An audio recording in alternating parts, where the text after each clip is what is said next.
Hey everyone, welcome to the Space Explored podcast. I'm Seth, and you'll be joined with Jared shortly.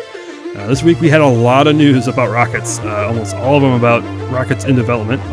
We talked about Rocket Lab at the end, but almost all ESA, all ULA, Blue Origin, and a lot of Starship.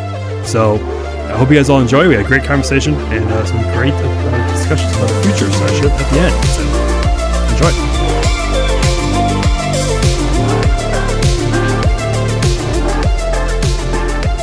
It's officially cold weather season here in Wisconsin. For some.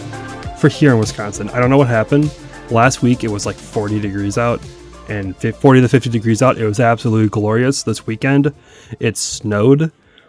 And currently, I think for the rest of the week, it's like in the teens. It is freezing out right now. Wow. I'm used to it because, I've lived here all my life. So I should be normal, but like it just like came out of nowhere and I'm not ready for it at all. Let's see what the weather is here. Ooh, no, it's gonna get up in the 40s end of the week now. Woohoo! But yeah, I got up to that. Yeah, it was. I had to bring, go ahead. I had to bring the Carhartts out. The what? The Carhartts. The Carhartts out. You know the car. I thought you said something with your actual car. No. Got it. Yeah, the Carhartt. I had to bring it out. I had to get warm. So, well, it was like 85 Monday. It's Tuesday? Yeah. It was like in the high 80s. Saturday, it rained. Sunday, and then it was in the high 80s. And then today it was like 49 here in Florida. So, yeah. I also got to wear sweatshirts down in the basement. It gets a little cold down here.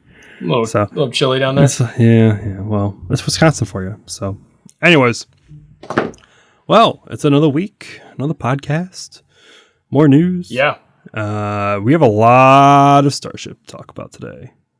Let's do it. So let's jump in. But first, before we talk about Starship, we got to talk about Blue Origin. So, for two things coming out for the past 2 weeks, because sorry about last. We recorded the week before Thanksgiving, and it came out the day before Thanksgiving or something, because I'm stupid and not really. I don't know. I shot 4K 60 instead of 4K 30, and the files were enormous, and it took a while to transfer. So we're shooting 4K 30 now, hopefully, and I'll be more on top of my transfers to Jared here. No, it's all good, man. It's all good. It was holiday weekend. We were just kind of getting back in the swing of things, so it's sort of bound to happen. It's cool. All right. So but it doesn't matter. Both of our predictions were wrong. So yeah, what were our predictions last week? Well, you were on Thanksgiving. Oh yeah, for Starship. Yeah, no, it went first temp. We'll talk about that a little bit, but yeah. First off, Blue Origin. So we have about 2 weeks worth of news we're going to run through. So this came out like that week we recorded.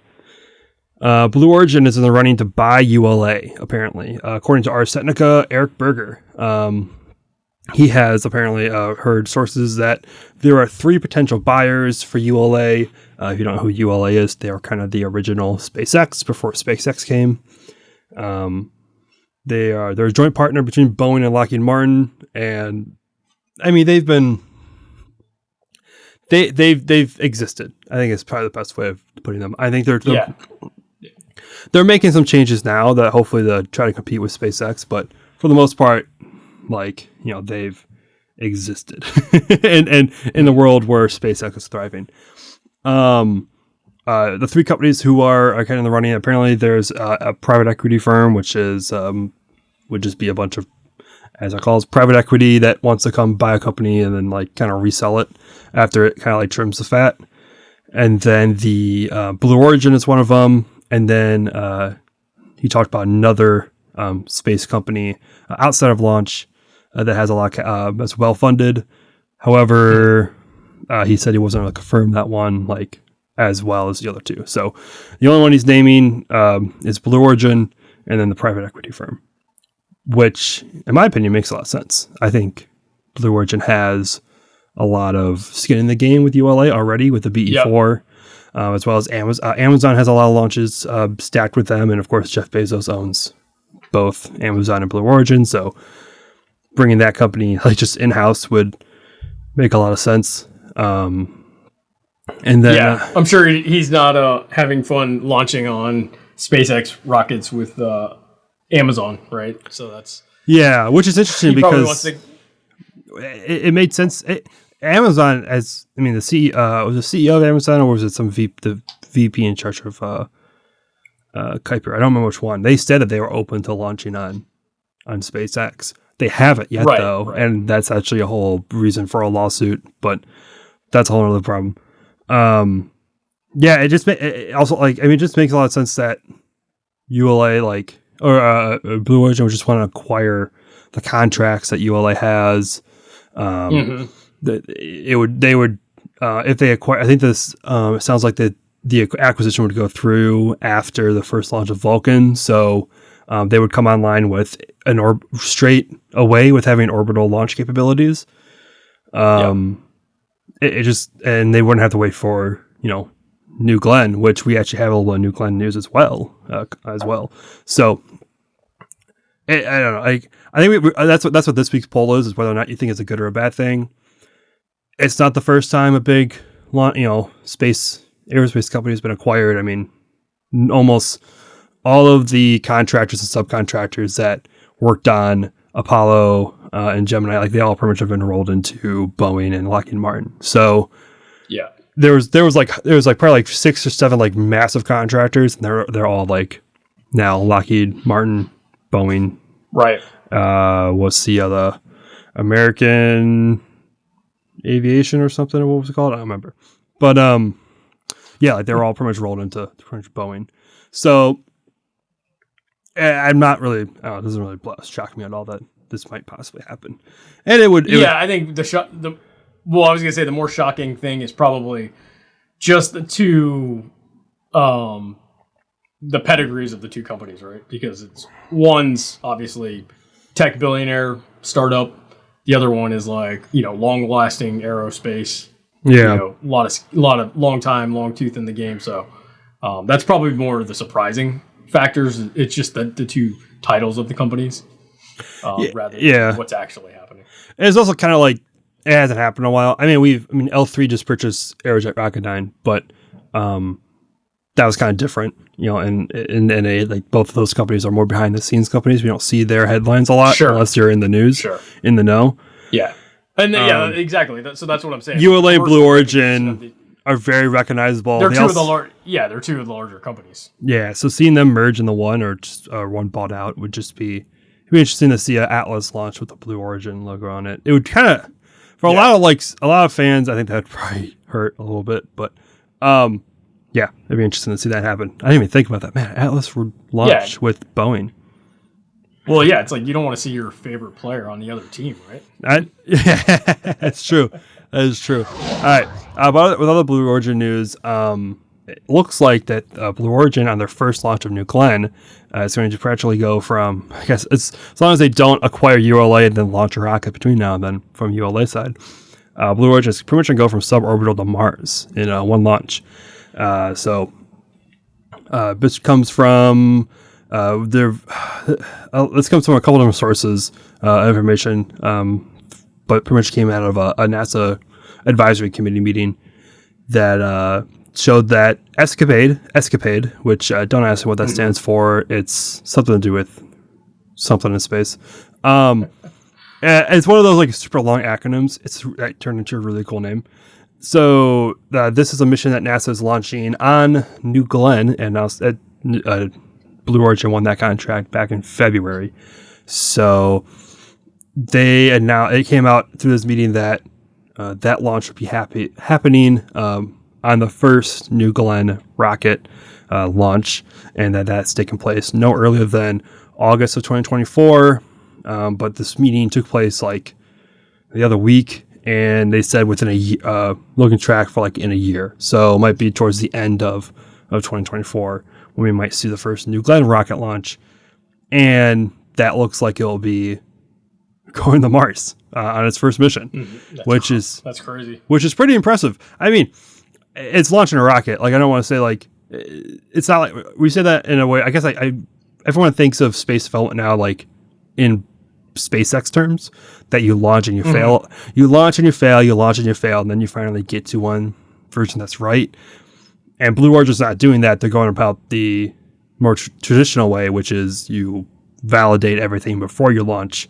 And so you have like a very highly likelihood of succeeding on your first launch. So like, sure, this is kind of like the Vulcan. Like, I expect Vulcan, even though we have not seen any Vulcan, it's not like we've seen a prototype of Vulcan fly or test or do anything like, do a lot, anything like that, or fail or whatever.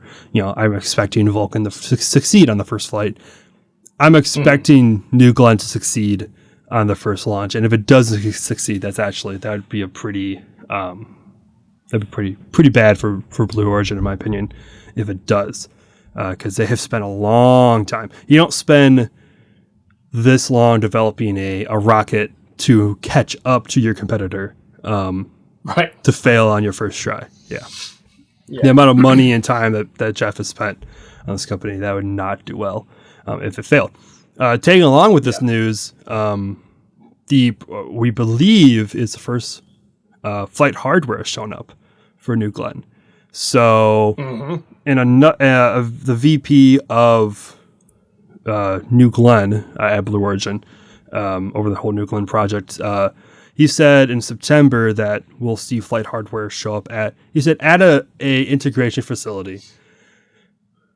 I don't know why he didn't just say LC-36, because that is the only integration facility for New Glenn that exists. I mean, I guess you can call maybe a facility at their factory an integration facility, but it wouldn't show up there. It's being built there. So, and I like how you're using, and everybody's using potential when it says the name on the side of the hardware, we don't know if it's like a test article or not. Like a test tank maybe, but it's, you don't paint a test tank. Like, we've seen multiple test tanks and test structures from Blue Origin, and some of them are painted, but a lot of them aren't, especially if they're early test tanks. That seems expensive to waste all that money in painting.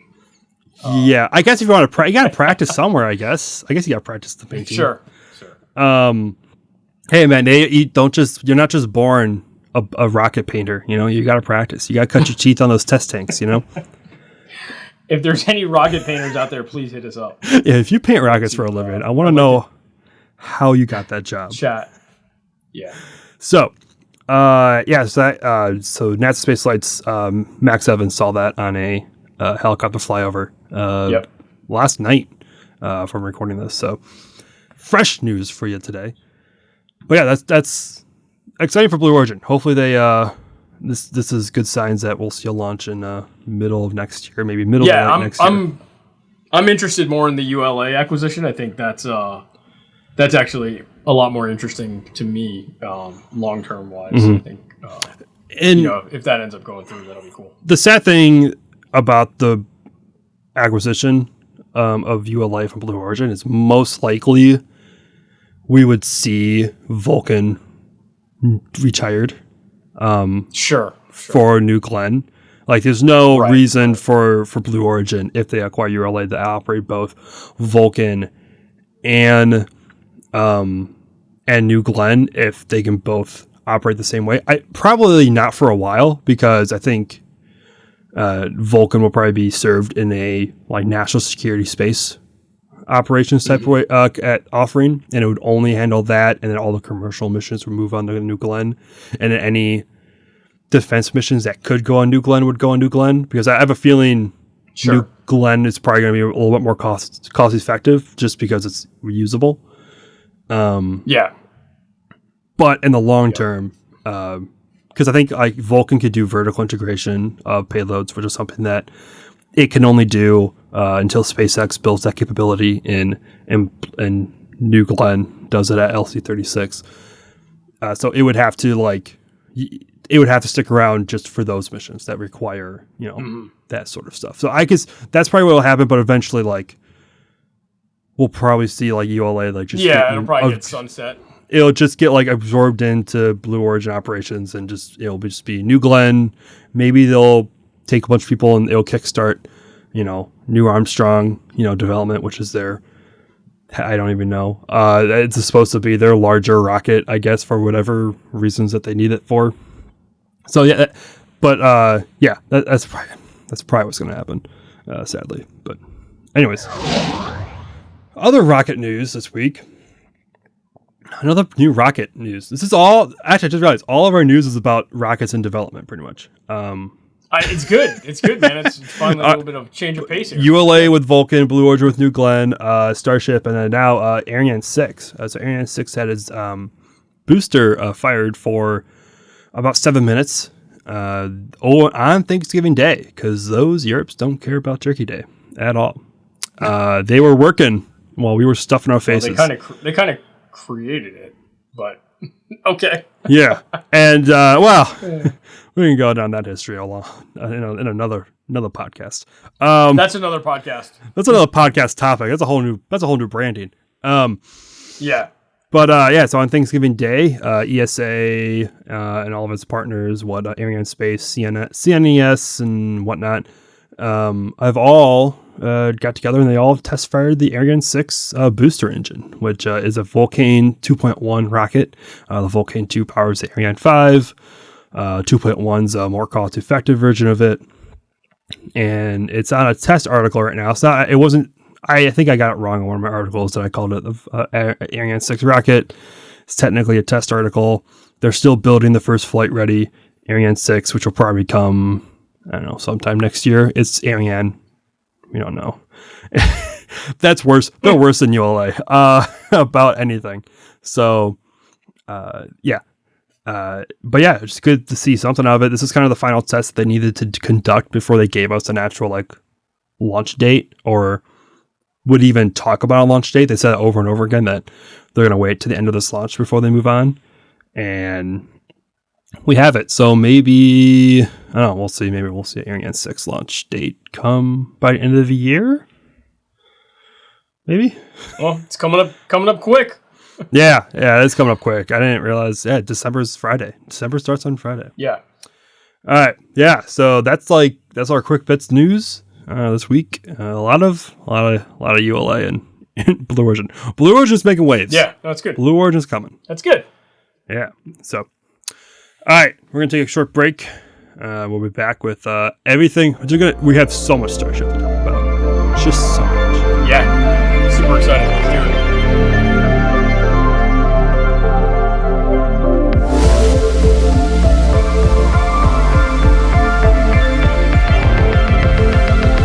Hey, did you know that there's a V2 coming of Starship already? And we're back. Yes, I did. Yeah, so I was like, oh, we'll talk about Flight 2, and then Elon decided to say, oh no, there's a V2 coming apparently. So, ish. I think it's getting a little bit more hype than it probably needs, but it's like wait a minute. SpaceX, Elon, extra hype. So to catch everyone up on Starship, Cybertruck, come on. Yep. Oh, we weren't talking about Cybertruck hype. Sorry. Yeah. Oh, that's yes. That's for the other channel. I actually had the other podcast. That's electric. Yeah. I actually had a order in for a Cybertruck when it first came out. I still have mine. You have a? Yeah, I got a refund. Dude, I did it that night. It's still sitting. I'm just waiting. I just want to see what happens. Wait. Do you have a number or anything for picking it up or any info? Or is it just it has a number, and there's this guy that's done some crazy spreadsheet out there that I have no idea how accurate it is, but I have no idea where I'm in line. But there is a number inside my order portal. But yeah, the $100 is still sitting there. So it's $100. Oh, mine was $200. That was $100. Is it $100? It's $200. Mine was 100. I don't know. I did it. Maybe it was 100. I did it the day after. So I someone right now who listens, who does financial advising, is probably telling me that I could have taken that $100, put it somewhere else, and put it in an ETF. Did X? It could have been in Bitcoin. You could have just thrown it in you could have just thrown it into an ETF, and it would be like $300. Yeah, at least. Exactly. Yeah. So that's not financial advice. Don't listen to us. So catch everyone up on Starship news. Flight 2 happened. it's 4 minutes into the window, I think it was. So I was not even close to being right. I was like adamant that this thing was going to delay. Like it was not going to make that 20-minute window. I'm like, this is not happening. It's Starship. There's going to be a hold. There's going like they have their own range to manage. Like that hasn't gone smoothly once, and like it did. And the rocket was fine. They had like one pressurization issue to figure out, like that delayed them a couple minutes, and that was it. And then it launched, and it made it through stage separation, and the Starship, the upper stage, almost made it all the way through its burn before they both blew up, which we expected. That part at least. Yeah, the booster was pretty spectacular. Yeah, that one was. Hey, it actually like blew up like instantly this time. It didn't like wait a couple minutes. Right. before it blew up. So yeah, I got a lot of flack, I think, for my article on this. Okay, we have two fan bases kind of going. We have our Twitter side and we have our threads where we post to both. And threads by nature is the nicer side, right? Not if you're Elon. We get so much Elon hate in our response on threads whenever we post anything about Starship. And I wrote 3 articles about the flight. I wrote just like, hey, it happened. Then I wrote everything that went wrong. And then I wrote yes, the flight was successful. And that one, people didn't like that one. People didn't like that I called it a success, even though its milestones were pretty much. I also said that like Starship hit its milestones, which like it did. Like it wanted to clear the pad, and it wanted to get flight data, and it wanted to get through staging. Yep. It did all 3 of those things. After that, who cares? The milestones after that fair game by that, right? do not matter. So, we don't know anything yet of what happened. We don't have any idea of failures. The booster blew up after staging, so after it flipped. I think Scott Manley, and it's like he did a breakdown after the launch. His guess is something to do with like fuel sloshing. Since it happened, all the failures, all the signs of failure kind of like started popping up after it like rotated, after it did a flip, which would cause a lot of sloshing of fuel if that happened.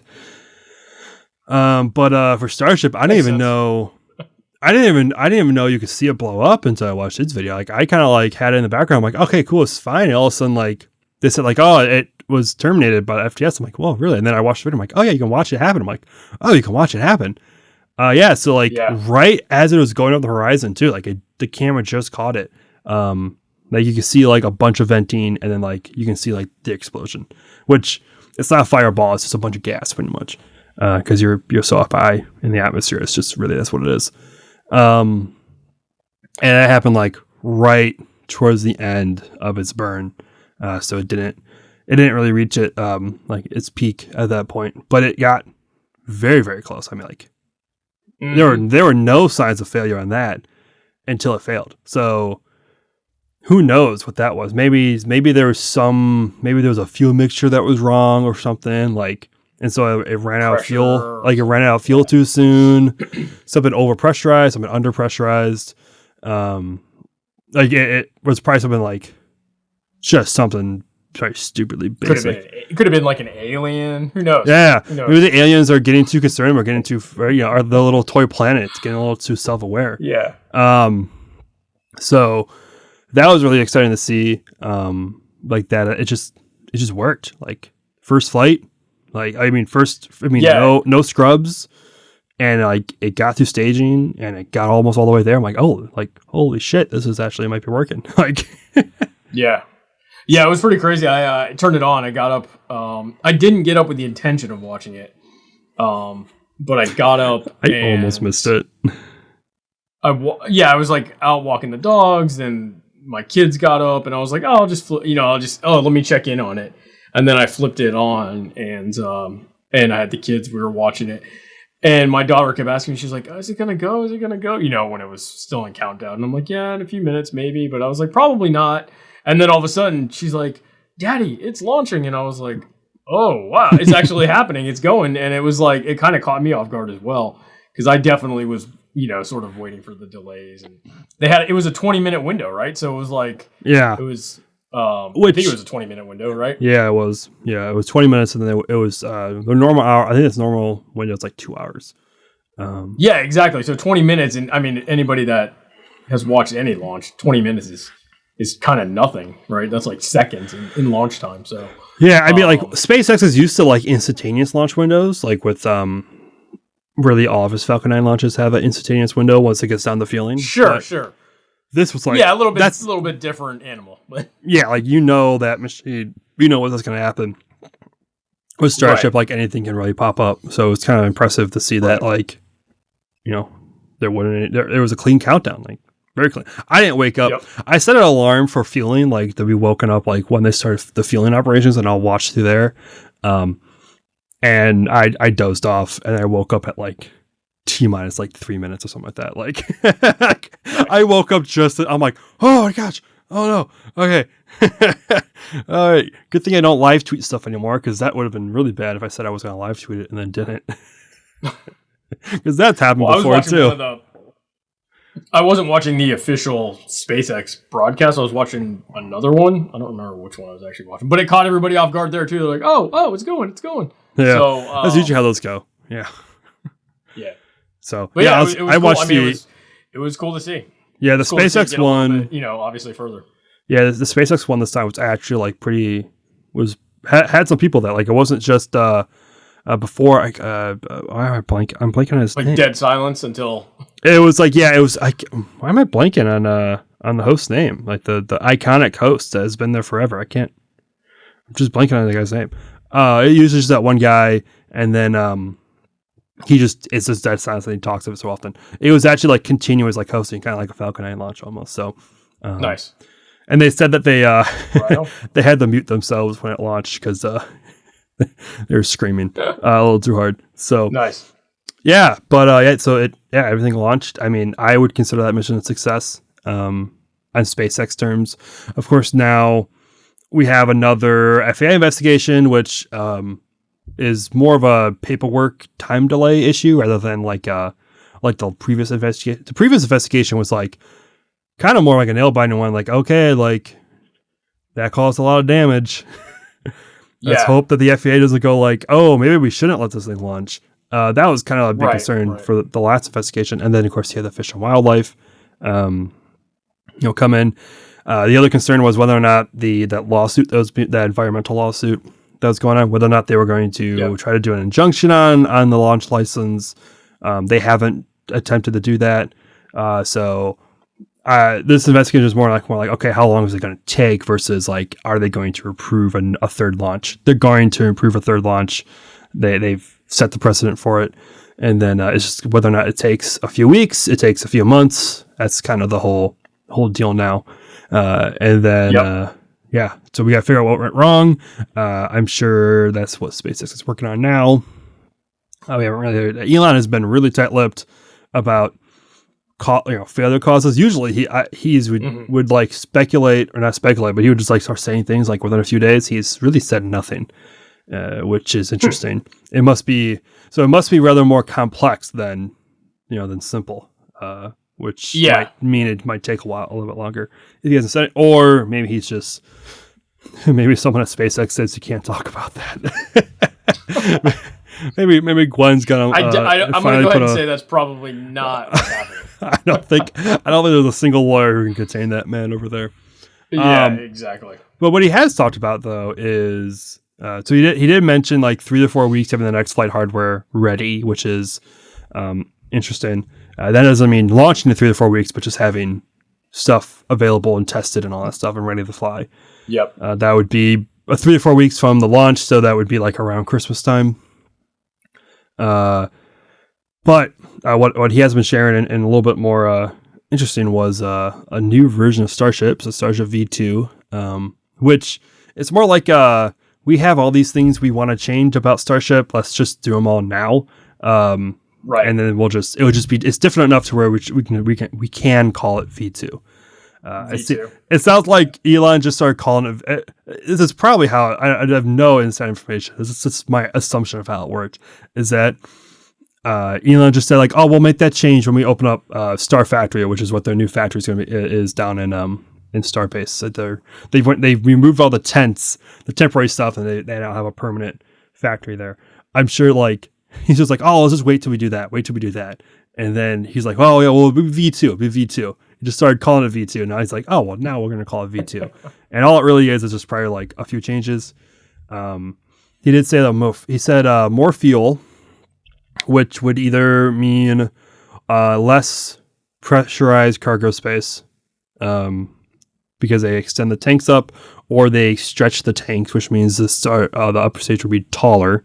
I think that one's more likely. Yep.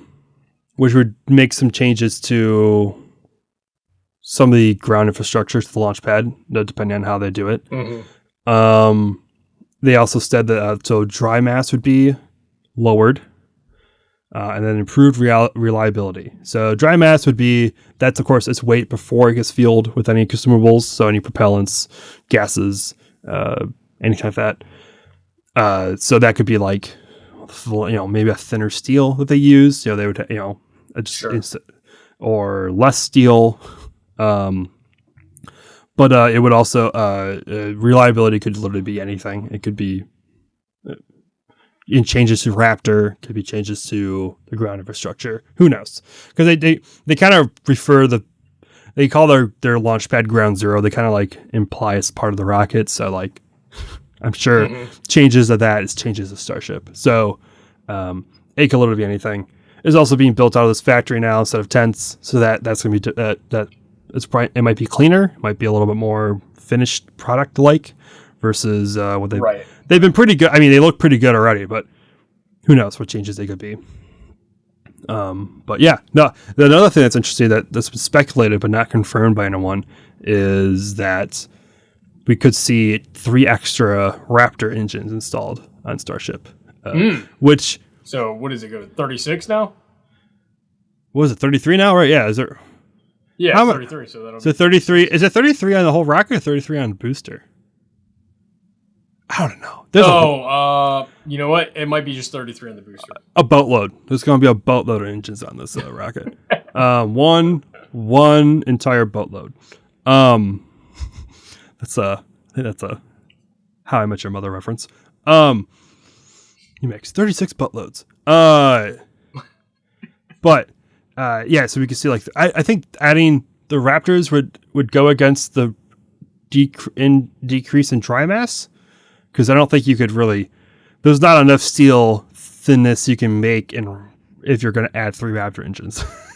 So I guess there's no way that's going to make that thing lighter dry mass wise, but it could. I don't know. No, but maybe the 3 extra can, I guess. The 3 extra would make sense if you're increasing fuel, because if you're increasing fuel, if you're stretching the tanks, you're increasing weight with propellant or wet mass. So yeah, you need either more power. You need more power. More power is more good, as Jack from NASA Space Flight is more good. Jack, that is a straight line from Jack from NASA Space Flight. He says that so much. More power, more good. So I'm not even going to take credit for that one. I don't want credit for that one. Please, I don't want credit for that. That's all him. I will gladly quote him on that. Yeah. So I like how like we're already like so close to finishing up. Like we just getting used to these V1 rocket engines or V1 starships, and we're going this V2. Yeah. Yeah. I think the only cosmetic change I think that's rumored that it could be would the canards at the top. Fins, stabilizers, whatever they're called, would we moved backwards. So like right now, like they're kind of like at a 90 degree, not 90 degree. They're in the middle of the rocket. I don't know what the technical term is. It's in the middle of the rocket, and so they would be like further towards the back part of the rocket. On not the side that's not with all the tiles. It wouldn't. Yeah, it would make it not symmetrical. Basically, it would be symmetrical. I don't know how I feel about that. For my OCD, please don't. Please don't, Starship. Please, SpaceX, don't make it not symmetrical. I don't know if I could survive this that much longer if you don't. I already don't like that it's 2 fins versus 3 because the 3 fins look so much cooler, but I understand why you did. So. Yeah, but that's not symmetrical. But it's 3. No, it is. It's 3. Symmetrical. It's okay. I don't know. Okay, I don't know the technical term of symmetrical. I guess it's not symmetrical. It's not even either. There's 3, not 2. It's 3. Yes. It would be fine. It would have been fine. It would have not survived reentry at all, but it would have been fine. Yeah, but alongside all this stuff, it talks about there's only 4 V1 starships left, which is dang already. Wow. Yeah, so like they've stopped production of V1s apparently. Although technically that statement's not true because Elon has a thing where he just says things. I don't think he doesn't fact check them. We all know this. He doesn't. But like, because he said like earlier, like a few weeks ago, that like SpaceX has launched every 3 days. They haven't. He can fact check his own stuff. They've launched every 3.7 days. Okay. I know it's that is actually by the time he said it, I think it was like if you round. I understand it depends on how you round, but like if you rounded to the nearest number, it would be 4 days, not 3 days. Anyways, but he was also whatever. That just irritates me because I have an article that tracks every launch and I have a rate and it's not 3 days yet. And it updates. I haven't updated for the last night's launch. I gotta do that. All right. But technically there's 5 V1 starships left. He said 4. So, like, depending on, some people have said, like, well, there's 5 left. I'm like, well, okay, but Elon said 4. And he said it in relation to a photo of these 4, not the one that got shunned to the rocket garden. I'm going to get a little nerdy here, because this is like, I don't fully understand, I want to say this right, I don't fully understand the Starbase, like obsession for a lot of people. Like, that has never made sense to me. Oh, yeah, I'm with you, man. It has not fully made sense to me, but I've kind of gotten, since leading up to Starship Flight 2 and then post, I've kind of like have been watching more of like the updates videos from the people who are down there, and I've been watching the 24-hour live streams. So now I know a lot. I'm going to talk like I watch them 24/7, but I don't. Just for a second, so let me just get through this. Starbase, they have 5 starships left. Let me know let's see if I can get up. 28, which is slated for the next launch, apparently, although SpaceX can skip a vehicle whenever they feel duly pleased to. 28, 29, 30, 31, 32. I don't know why I was thinking about forgetting those. Those are literally all in order. But 31, I think so. Or was it 30? Oh, shoot. No, it's 31. One of those. So it's 28, 29, 30, 31, 32. The vehicles that are left, 31 was moved to the rocket garden. If you know anything about the rocket garden in Starbase, that's not a place of honor. That's a place of poo-poo. Because it's a shame. It's the shame corner of Starbase. They do have some things there that like kind of on display, but majority of the time they're stored because you're taking up space, or you're blown up. Or you're going to get scrapped. Yeah. Yeah. So we all believe, since that got moved to the rocket garden, and then Elon tweeted a photo of the 4 that were all put in the high bay, kind of all together in this like big old shuffle that they did of all these vehicles. Because for various works, we believe that 31 is going to get scrapped, and then 28, 29, 30, 32 are going to be the last 4 remaining flight ready vehicles. We don't know what 31 did. Maybe it said something wrong. I don't know. Maybe insulted one of the other starships. I don't know. I'm sorry. I see the look of shame on your face when I said that. So yeah, that's kind of like where we are. We have those 4 vehicles left in various different stages of testing. That's it. That's all. I don't know. There it is. That's Starship V2. We know nothing other than those 3 things: that reliability, less dry mass, and more fuel. And then when it might happen, we don't know. If it will happen, I don't know. Well, I imagine they're going to go through the other 4, hopefully first. I don't know. 5. I don't know. But yeah, who knows? Who knows? Who knows? Hey, do you remember we're 16 through 24 or whatever? You know, they skipped all those. Like, No. Oh, true. That's true. Yeah, so we don't know. We don't know what's happening. So that's all I can get you for that. It's Starbase. Who knows what's happening down there? So, on that note, want to take another break? Yeah, let's take another break. I need more water.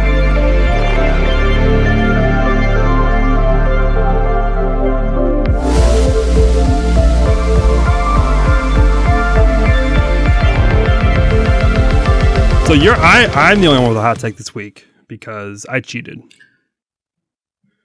I think I might have developed one in the last segment, but go ahead. Okay, cool. It tags along, so it's not like left field here, but yeah. Go ahead. So yeah, I think my hot, I don't know, it's not really a hot take. Now that I read it, it's more like just sort of you cheated. It's but it's cool. The hot take is the hot take is Seth's the cheater. There we go. There we go. All right. So done, and we'll see you next week.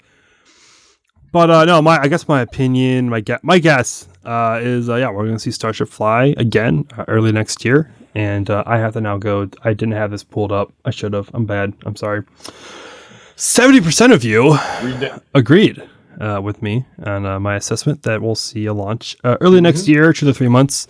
If you don't know, we do little polls every week now on the spaceexplorer.com. You can go over and vote. So I appreciate everyone that voted with me. I wish I could shout them out, but I can't. I can't see who voted. But so I think Starship will definitely fly like early next year. I think. I mean, thing is, I think what the biggest guess is how long until we see V2 Starship fly now. I think that's going to be sooner than a lot of people think. I think some people think it's going to be a while. I have a feeling that they've already started producing V2 Starships. I think we'll start seeing like a V2 Starship next year. Yeah. And that's fair. Yeah. Like, fair. Because if SpaceX is going to meet NASA's deadline for Artemis 3, to land on the moon, they need to launch something to the moon like soon. Like they need to launch HLS like a test. like this year. Like they need to get to orbit.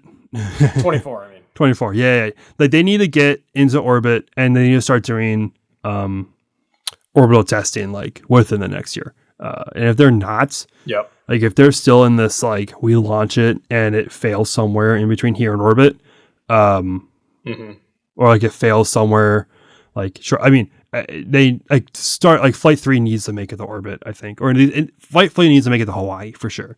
Like, and it has to like I don't even know. Honestly, at this point, I don't even care about reentry. Like HLS is really the big problem versus it being fully reusable.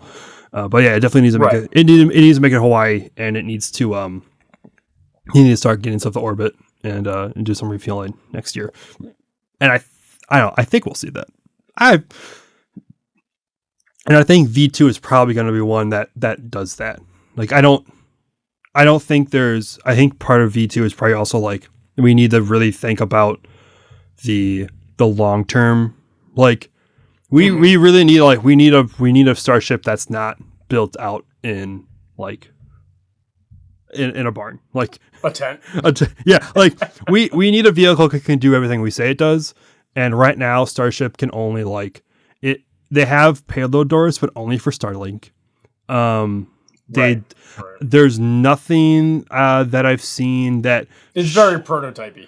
It's very still prototypey. So I think they really need like this needs to be a more like finalized version of Starship, and I think they need to get that out probably next year. If they're not getting it out next year, that would be rough. I think on meeting Artemis 3. Yeah. So. Yeah, I guess so. To piggyback off of that hot take, mine is.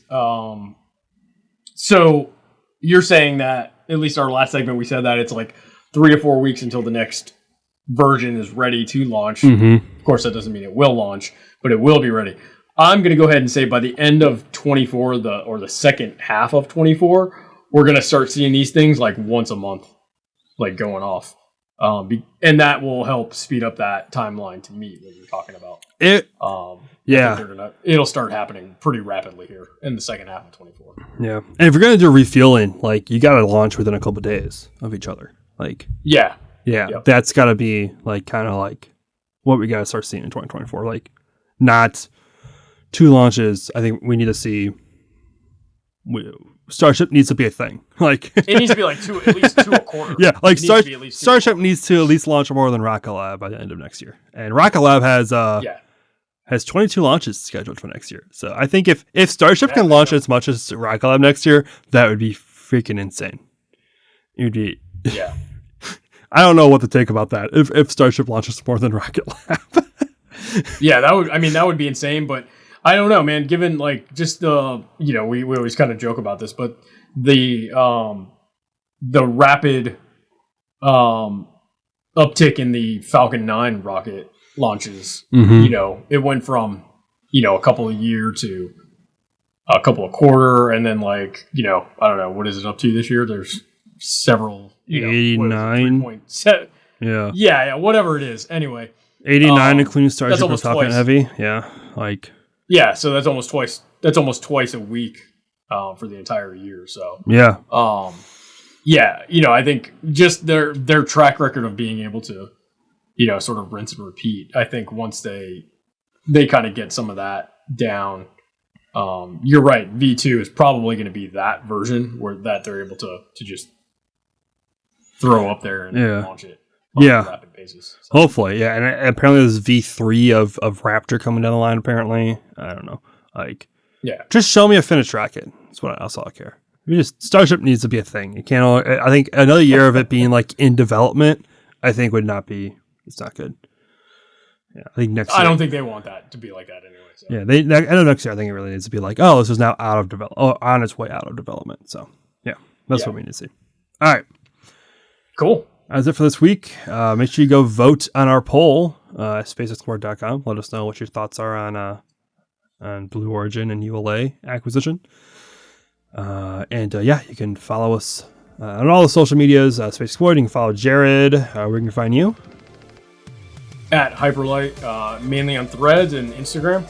Awesome. Yeah, you can see me. You can find me here. You can find me at spaceexplorer.com. You can find me in Discord, which we do. We have one audience member this week. Thank you, Titanium, for joining us this week.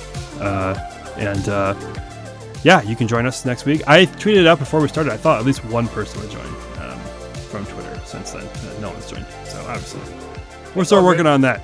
If you want to see any of the shenanigans that happen behind the scenes before getting ready, that's a good time to see like the meat and potatoes of the podcast. If you want to listen to awesome hold music by Discord, I did that today as well. You can listen to us on the edited version of the podcast, at least, on all the major podcasting services: Apple, Google, Spotify, etc., etc.